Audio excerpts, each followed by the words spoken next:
Today, I want to talk about Ikigai and self-actualization and self-transcendence, which is the highest form of the need state according to Maslow's hierarchy. In this episode, I will talk about how we can reach that need state using our Ikigai. I am Pratna and you're listening to Rebel with a Purpose. I'm so glad you tuned in to listen because in this little episode, you will learn about finding our purpose and truly living life authentically. Now, in order to reach the stage of self-actualization or self-transcendence that I spoke about, I believe we need to dig deeper and dig within. When we look within, we gain awareness of our gifts or of our talents that we can use to serve the world in the best way possible. When I was younger, I used to read a lot of Dada Vaswani books, which actually sprung me into this concept of spirituality. I remember a prayer from one of his books. It goes like this: God, please help me be an instrument of help and healing in this world of suffering and pain. Ever since I read that little prayer, it became a huge emotional anchor for me. I used to recite it every day when I was younger, and today I practice it in what I do and who I aspire to be. Now, moving on to the concept of Ikigai, first, why am I bringing in this concept of Ikigai? It's because I truly believe it helps us live our potential to the fullest. So we can be this tool of help and healing in this world of suffering and pain by using our gifts or talents that come naturally to us than they do to others. Now, I will explain the concept of Ikigai. It is an intersection of four spheres. Number one is something that you love to do or something that you're passionate about. Number two is something that you're good at doing or something that comes naturally to you than to others. Number three is something that the world needs. You are helping to fill a gap in the world. And number four is something that the world will pay you for, which will come inevitably when you help to fill this gap using your strengths and your interests. The concept of Ikigai is a driving force of my life, and I guarantee you it's the driving force of the life of a lot of successful people.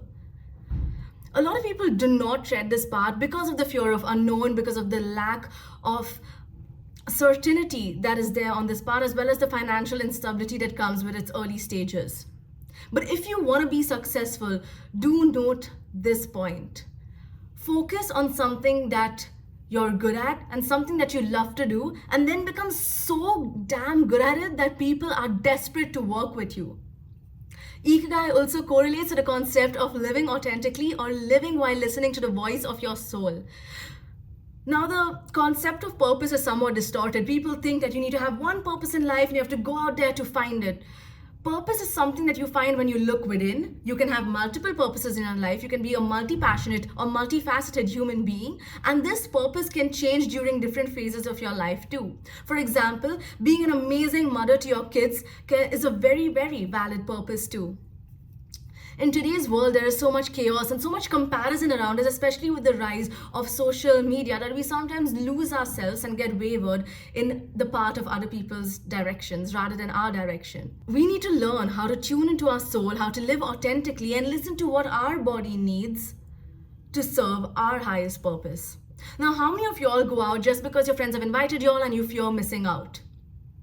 We believe we have to meet a certain expectation to be liked by others. We live in this bubble of what we should be doing, what is good to do, rather than what we actually want to do.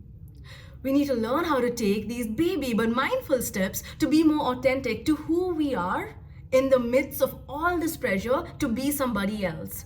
This, I believe, is one of the strongest forms of self-love. When you give yourself the opportunity to see yourself authentically and without all these masks of what you should be and what you should be doing, then you discover a lot of your authentic passions and interests. Allow yourself the time to play with these passions, to prioritize them before they get too overwhelming. We're changing the narrative of the hustle culture to rest is productive, and nothing can be closer to the truth. So in that scenario, if you're feeling guilty while resting, it is a little irrational, isn't it? I hope you see how authentic living is a way of you to serve the world in the best possible way. So this talk was just a reminder to fill your own cup, to take breaks, to rest, and to provide using your strengths, using your passions, and discover more of yourself playing on the concept of Ikigai. It's never too late or early to start, and saying that narrative will only ever limit you. You can always start a new passion or a new hobby today, and God knows how many people are going to derive joy out of that. Well, that's the end of my podcast. I really hope you enjoyed it and I really hope it inspired you to take action and discover more of yourself. You're listening to Rebel with a Purpose, and I'm Pratna, signing off.